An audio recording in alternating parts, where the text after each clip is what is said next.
На вистина сум среќна заради тоа што се зборува за 50 млади луѓе кои што се вклучени во еден навистина многу важен и обемен проект, некој тип на неформално образование или ако сакате некој тип на академија за млади лидери. Чинам дека е ова вистинско време да се создаде еден ваков проект. Младите со своји проекти ја менуваат Пелагонија, вели. Про локал е здруженијето, нели организацијата. Заедно сме тука со само 20 од 50 учесници во овој исклучително важен проект за цела Пелагонија. Еве да не изумам некое име или да не сгрешам, Емилија Геровска ја кажа и Цеце, председател на организацијата Про Локал. Тука лево од мене е Елена Стојчевска, а десно е Михаил Стевковски. Тие се учесници на проектот, но пред да позборувам со вас Михаил и Елена, ајде да позборуваме за тоа дали Емилија сте задоволни од сето она што значи, или некаде сте на половина на патот на создавање на нови лидери во Пелагонискиот регион. Ти благодарам, Кате, за прекрасната најава. Се согласувам. Вистинско време е да создаваме лидери, особено во помалите места. Друго, туку за да покажеме дека младите со својата енергија, со своите идеи, со својата сила и самодоверба, се што им треба е една институционална поддршка за навистина да се претворат во агенти на промена во локалните заедници. Дали сме задоволни и повеќе од задоволни, дури и можам да кажам дека се чувствуваме како повеќе да добиваме отколку што даваме, затоа што оваа генерација со кој што сега имаме среќа да работиме се навистина интересни од повеќе аспекти. Навидум резервирани и тивки, но кога е време да се покажат резултати, секогаш ги надминуваат нашите индикатори и во таа смисла само после 6 месеци можам да кажам дека она што го замисливме е за сигурност од 30% направено повеќе и во аутпути, и во нови иницијативи, нови соработки, процеси кои што сме ги поминале и би рекла дека сите тие интензивни активности, работилници, дебати, симулации на седници на совет, сето тоа во рокот оваа година ќе направи да се чувствуваат empowered, зајакнати, силни, да можат да го артикулираат својот глас многу јасно, прецизно и таму каде што треба. Да. Ке се вратиме кај вас во однос на тоа што се значи овој проект, но еве тука сме заедно со 20 млади луѓе дел од овој проект. Михаил, како беше твоето искуство досега и како всушност ти влезе во сивот овој проект? Јас влевов со помош на двете локални невладини организации од Демирхисар и можност е да ја поздравам Славче Велјановски и Јасмина Котевска што се координатори на невладините организации. Како се викаат тие невладини? Граѓанска актива Икарус и Центар за културни креативни индустрии Небо. Одлично, добро. И што ти рекоа тие, што треба да направиш? Дојди Михаил, ти си младо момче кое што не треба да седиш, треба да се дообразуваш, така некако? Па да, како што споменав, ова е еден вид на неформално образование, како да стигнеш до исполнување на проектот. Учиме преку работилниците, учиме како да соработуваме со локалната самоуправа. Што научивме? Дали е тешко или лесно да се соработува со локалната самоуправа? Па не е многу тешко ако се сака, значи тој што сака да работи, јас сум сигурен дека не е тешко и дека сам потребна е волја. Кој е најдоброто искуство, затоа што работилниците се прават во места кои што се нетипични за работилница, значи не се тоа само нели во некоја организација или во некој места каде што е канцеларија, туку се на други места. Така, значи секој искуство како искуство си има посебно место за мене и јас сум сигурен дека еден ден тоа ќе го искористам. Како искуство, така. Да, затоа што сум поминал, тоа сум видел што е, како е, можеби не утре, можеби не в година, но ќе има нареден период од животот каде што сум сигурен дека ова ќе ми искористи. Да. Ова свое искуство на создавање на млади дечки, млади лидери во Македонија, така никако? Така. Да. Ајде се селиме сега кај Елена, само да ни кажете од каде доаѓа Елена? Јас доаѓам од општина Новаци. Да. И како вие пак влеговте? Како вие се најдовте меѓу овие? Јас влегов така што општина Новаци заедно со Европска гледна точка Дејан Петровски. Случајно избрана и дојдов тука во проектот. И што се случуваше, Елена, во овие 6 месеци? авантура.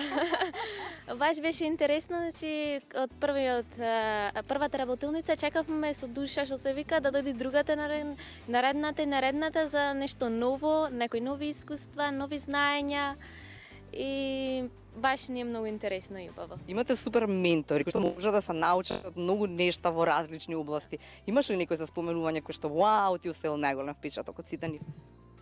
Сите ми се посебни, бидејќи од сите тие се учи по нешто и сите се како во едно кутивче и од нив има големо знаење.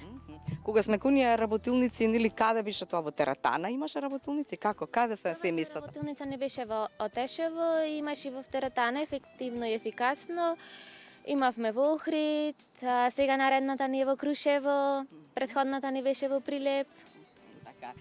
Нешто што значи вклучување во локалната заедница, нели со некаков проект кој што младите го осмислуваат, и Елена осмисли еден проект заедно веројатно со ваш тим или како да работите, не знам, и требаше да се искуси сето она што реално ќе им се случува на сите кои што бараат помош од локалната заедница. Значи требаше да се создаде барање, требаше да се изоди патот до советниците во советот на општината ваша да изгласаат дека е добар проектот. Да.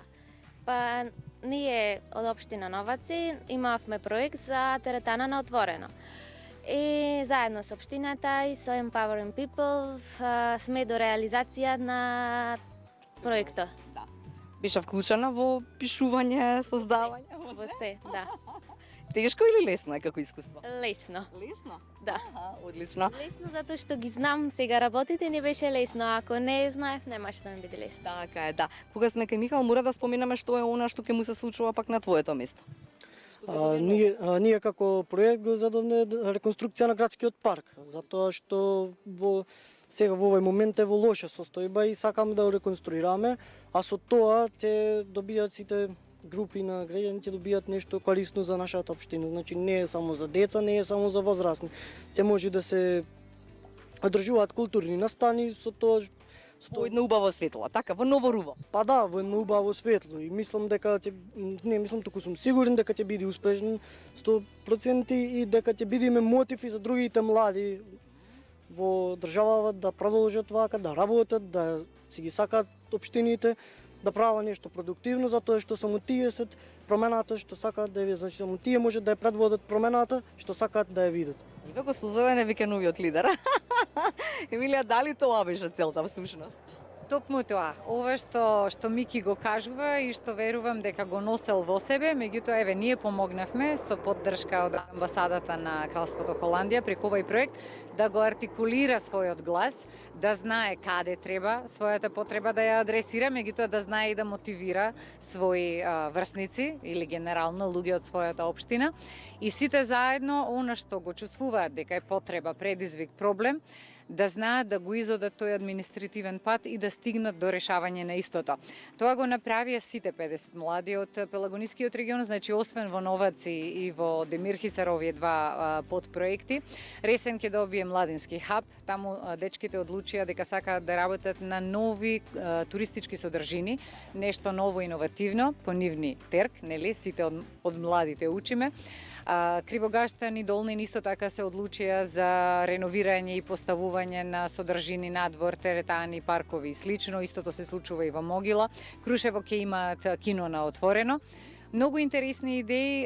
Ние сме престрекни заради два моменти. Прво затоа што тоа се практични работи кои што на вистина ќе направат промена. Тоа се мали места каде што и најмалата промена е видлива за сите. И тука најмногу ја чувствувате всушност таа локална демократија, колку некој успеал својот глас преку институциите да го донесе до резултат. И второ, заради тоа што овој процес е силно поддржан од општините, независно од политички определби слично. Проектот Сите гласаат за. Ете така, проектот почна пред изборите, со исто темпо продолжи и после изборите и сите 7 општински совети едногласно ги поддржаа проектите и кофинансираа со сопствени средства за младите да можат да го направат она што го сакаат. За нас како организација е процесот важен што позади проектите се случуваше, но за нив мислам дека црешната на врвот на шлагот ќе бидат токму проектите кога ќе го видат светлото на денот. Така е. Тоа веројатно ќе биде реализација во овие 6 месеци, така некако, Михаел? Па да, до август, најдоцна септември е планирано да биде исполнет 100% овој проект. И сега, пред крајот на овој разговор, Искрено вака би останал во Демирхиса? Па би останал кога сите работиме да се подобри. Значи тоа е тоа. Еден млад човек останува таму. Па доволно е еден млад да предводи, значи Така. Ти имаш тим тамо, ќе ги создадеш, ќе им кажеш дека можете и ќе создадете некоја нова општина, така? Поубава. па да, значи подобро е тако едно стадо од овце е предводено од лав, отколку стадо од лавови е предводено од овце. Одлично, да. Елена, само за додавка нешто, што ќе се случува кај вас, каков е планот, ќе останеш таму каде што си сега? Да, ќе останувам, бидејќи сум задоволна. Да. Да. Одлично. Ете, ова се само двајца од 50 различни приказни. Идејата е супер, младите остануваат во Пелагонискиот регион. Ќе бидеме заедно ние тука со Пролокал да кажеме кои се искуствата по оние поминати уште 6 месеци, па можеби на лице место ќе отидеме и да видиме какви се оние убави проекти кои што тие ги замислиле и ги реализирале.